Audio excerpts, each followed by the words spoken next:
Olá, boa noite a todos os familiares, aos amigos. Uma boa noite em especial à minha esposa amada. Boa noite, amor. Uma boa noite, começando pela família, pela tia Geni, seus filhos, a cunhada Catarina, sua família, a amiga da minha esposa, a nossa amiga Luciana Alves e sua família, seus filhos, ao meu colega de trabalho, Valmir Correia, família, a minha mãe, o Odilon, e a todos os companheiros, encarnados e desencarnados, que sempre nos prestigiam, sempre vêm nos visitar. Hoje, dedico esse evangelho, minha esposa e eu dedicamos esse evangelho a um tio querido, irmão da minha tia Geni, ao qual partiu para sua verdadeira morada, para junto de seus amigos, seu irmão, sua mãe, seus familiares. Partiu para o mundo espiritual, nessa sexta-feira, dia 15 de maio de 2020. Vou começar essa prece, a prece para nosso tio, para o meu tio, e dedicar esse evangelho deste domingo para ele.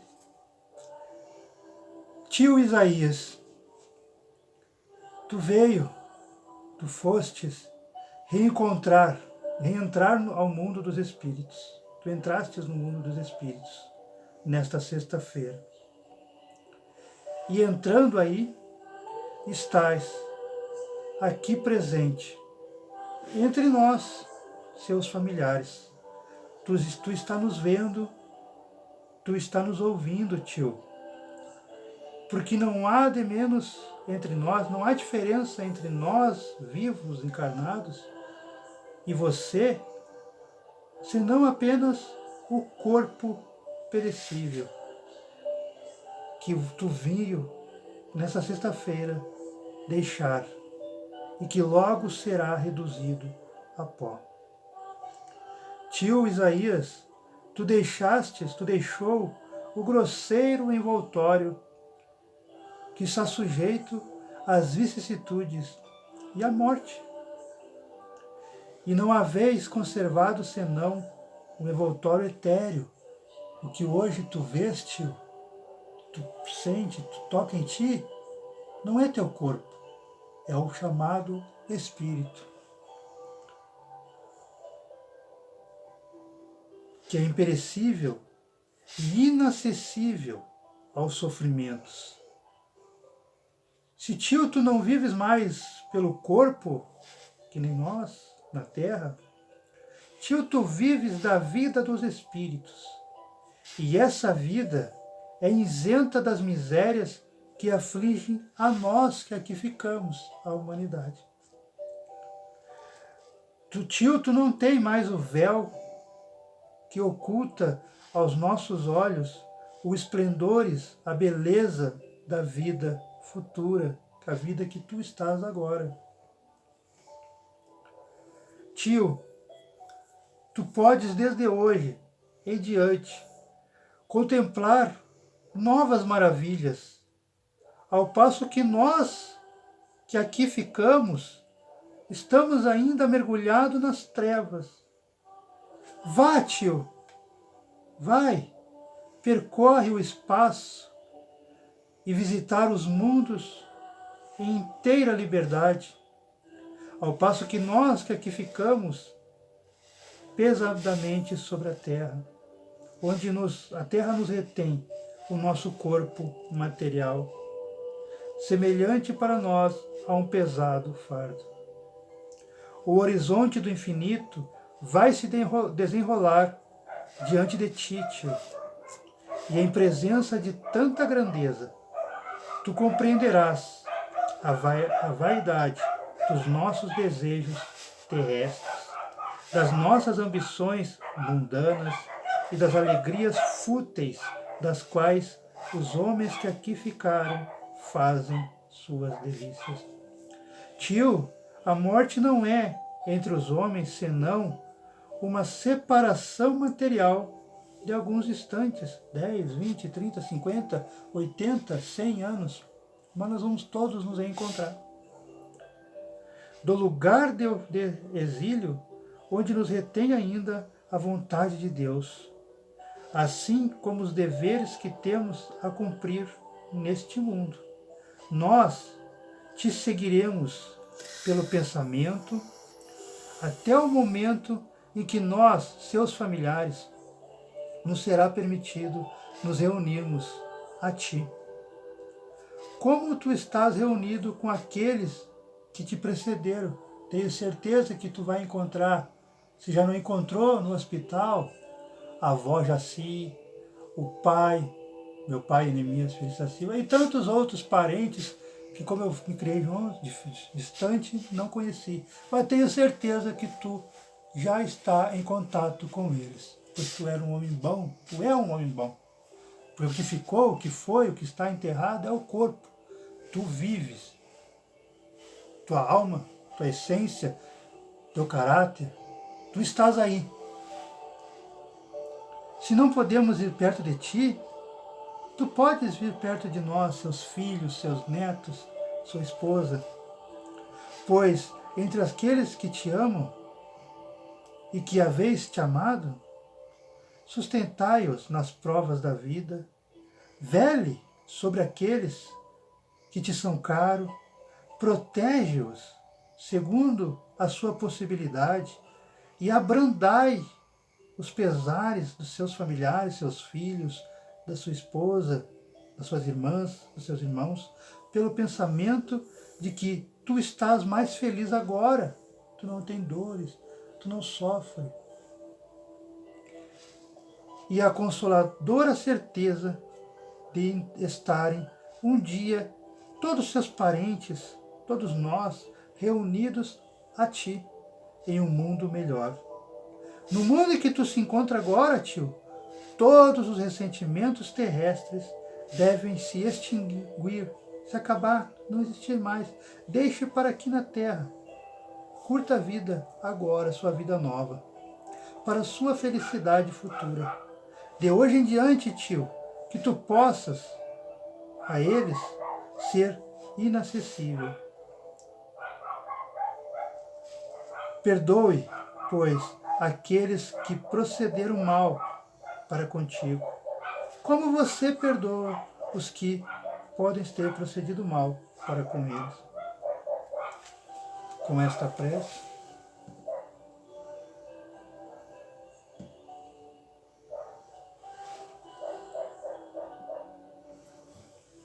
agora, terminada a prece do meu tio, que Deus possa recebê-los, amigos, nossos mentores espirituais, nossos anjos da guarda, possam, junto com o anjo da guarda dele, consolá-lo e explicá-lo que ele deve deixar a sua família aqui e viver sua nova vida, estudando, se orientando, aprendendo como poderá ser útil para ajudar a nós que aqui ficamos. Começaremos o nosso Evangelho, vamos fazer a prece de abertura. Senhor, ó Pai amado,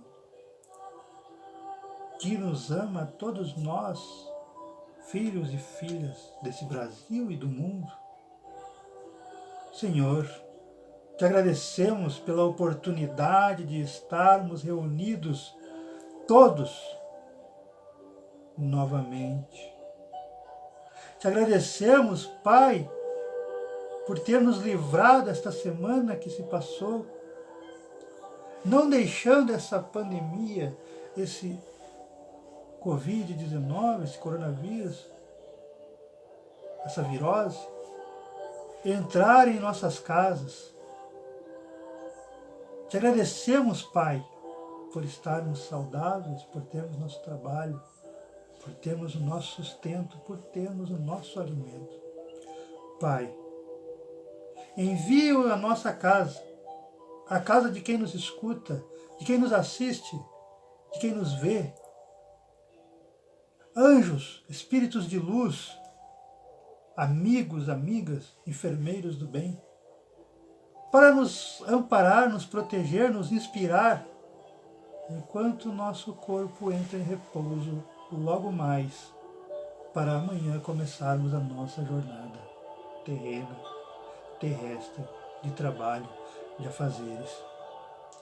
Que nós possamos, ao acordar, ao levantar amanhã, estarmos firme, forte, galgados na fé, na certeza que estamos amparados por Ti, por Jesus e por os amigos de luz. Senhor, permite que esses irmãos, essas irmãs venham em nossa casa para o nosso auxílio, para nos inspirar, para nos intuir, para o estudo do Evangelho, para essa leitura saudável que nos edifica e nos rememora o quão belo é conhecer Jesus. Senhor, com o Pai Nosso, daremos por aberto o nosso Evangelho desta semana. Pai nosso que estás no céu, santificado é o teu nome. Venha a nós o vosso reino. Seja feita a vossa vontade, assim na terra como no céu. O pão nosso de cada dia nos dai hoje. Perdoai as nossas ofensas, assim como nós perdoamos a quem nos tem ofendido. E não nos deixeis cair em tentação, mas livrai-nos do mal. Que assim seja. Damos por aberto o nosso Evangelho. Pode começar, amor. Saiba viver os belos momentos de sua vida. Aproveite os minutos de alegria, sem pressa de novamente mergulhar nos trabalhos agitados. Goze amplamente seu repouso espiritual. Olhe a paisagem, contemple as estrelas, aprecie os caprichos da natureza. Colha em todos os canteiros as flores de alegria. Saiba viver integralmente os belos momentos de sua vida. Mensagem para pensarmos, para refletirmos, que é muito interessante, ainda mais nesses momentos que estamos vivendo. Bom, amigos, amigas, companheiros, companheiras, que nos acompanham, que estudam conosco há tanto tempo já, há 3 anos, quase 4 anos. Estamos no capítulo 22, Não separareis o que Deus juntou. É o título central. Mas o nosso estudo desse domingo, desse Evangelho, é sobre a indissolubilidade do casamento. Ô, palavrinha difícil. Certa vez, os fariseus, eles adoravam tentar Jesus. O povinho que adorava ver se Jesus cometesse algum erro. Se Jesus falasse alguma coisa para eles poderem entregar aos romanos e assim prendê-lo. Assim acabar com ele. Então os fariseus foram naquela expectativa de agora eu quebro ele. Agora eu quero ver o que ele vai falar, se ele é o bambambam mesmo. Os fariseus foram a Jesus para tentá-lo, com a seguinte pergunta: Nazareno, é permitido a um homem devolver sua mulher por qualquer causa que seja? Sabe por que eles fizeram essa pergunta? Porque eles liam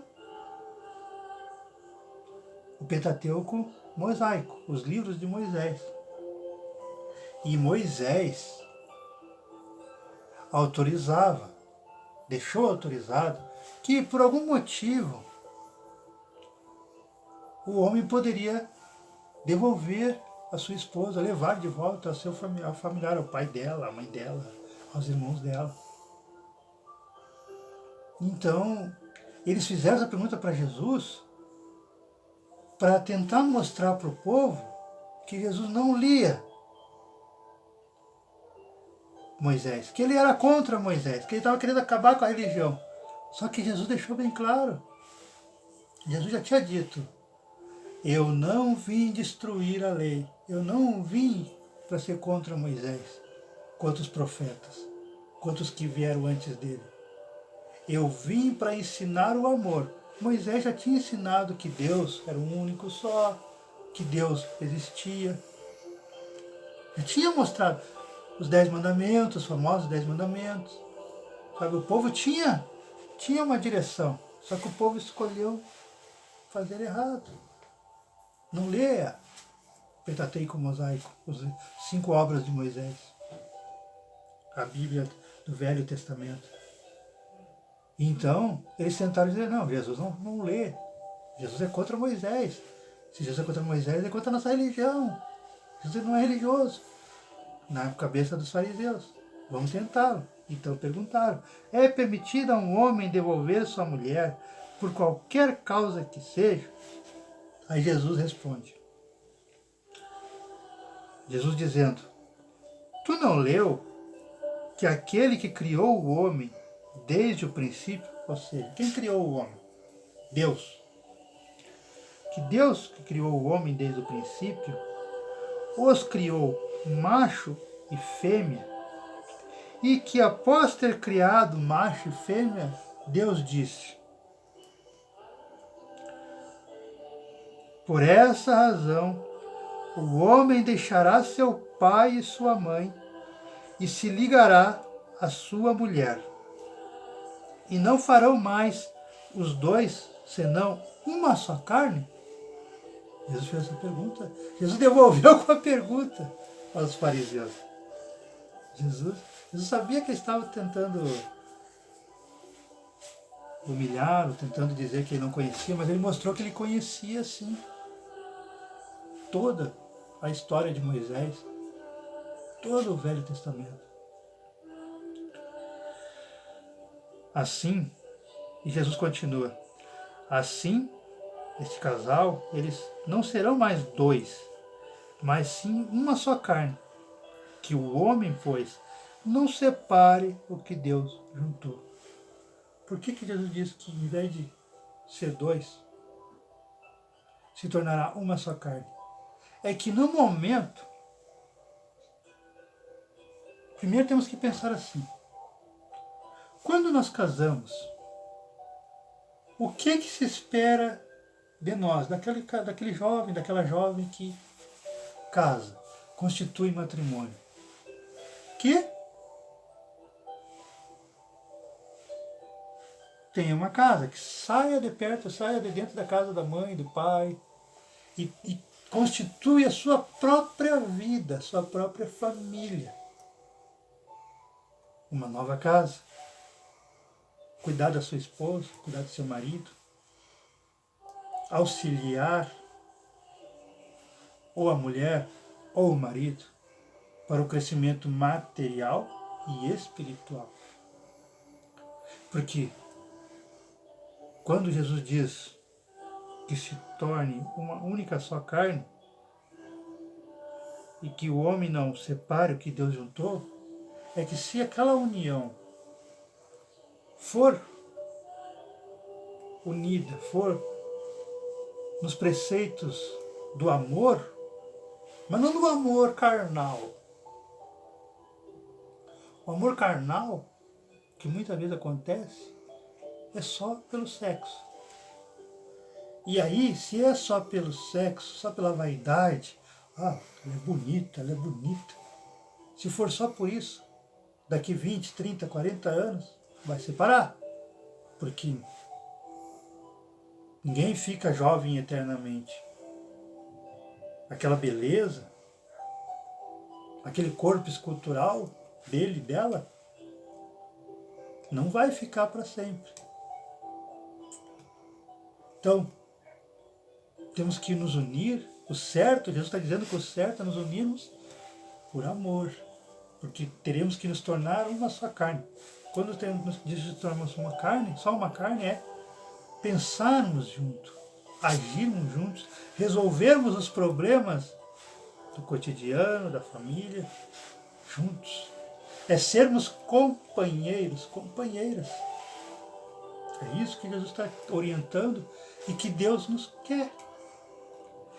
Aí mais para frente, lá no Mateus, capítulo 19, versículo de 3 a 9, há uma continuação. Mas por quê? Pois, disseram-lhe, ou seja, os fariseus deram a resposta para Jesus. Fizeram mais uma pergunta. Mas Nazareno, Moisés nos ordenou que se devolvesse a mulher, se desse a mulher uma carta de separação e que se fosse devolvida. Moisés liberou. Então Jesus respondeu, Moisés liberou, foi por causa da dureza do seu coração. Foi por isso que Moisés te permitiu devolver suas mulheres. Mas que fique bem claro, isso não foi desde o princípio. Quando Deus criou macho e fêmea, Deus criou para viverem juntos, para enfrentarem os problemas, as dificuldades juntos. Porque hoje, o que nós vemos hoje, principalmente nessa nova geração, em pequenos probleminhas, pequenas dificuldades, um desentendimento, já se separam. Só que daí vai procurando outro, vai procurando outra. Não dá certo. Por quê? Porque na primeira dificuldadezinha se separa e assim fica 20, 30 anos procurando um marido, procurando uma esposa. Sendo que a orientação de Jesus é que nós não estamos reencarnados à toa. Nós temos que conviver, que viver.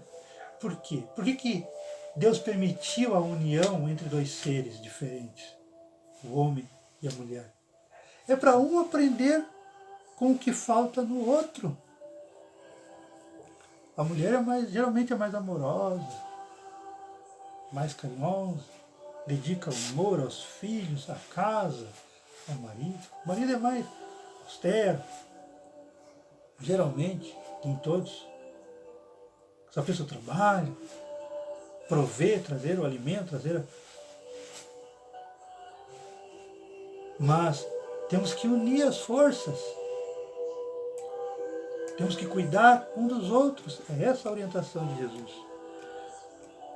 Que Jesus diz que Moisés permitiu, naquela época, a separação, porque os homens eram duros, eram cruéis, tratavam, e ainda lá no Oriente, lá na Arábia, lá, ainda no século XXI, hoje, ainda as mulheres não têm direito a nada, nem mesmo ao estudo.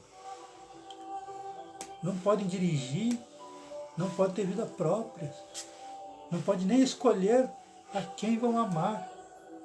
Imagine lá atrás, há 2.000 anos, há 3.000 anos atrás, como é que não era? Os homens eram cruéis. Qualquer coisinha devolviam.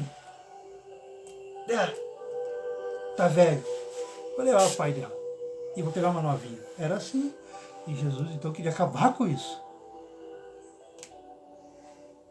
Então Jesus foi por causa da dureza do seu coração que Moisés permitiu devolver suas mulheres.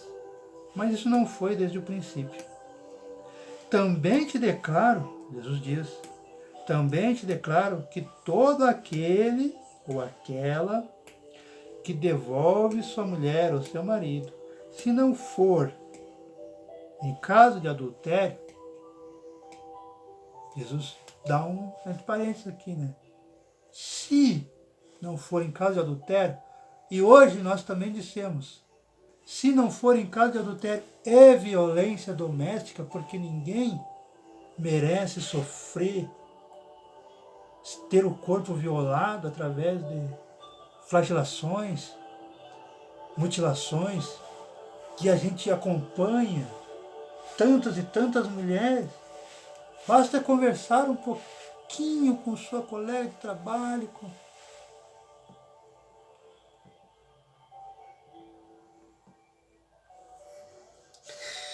continuando, basta conversar um pouquinho com seu colega de trabalho, ou quem vai no ônibus contigo, ou na parada do ônibus, conhecer a pessoa, e verás, 90% sofre.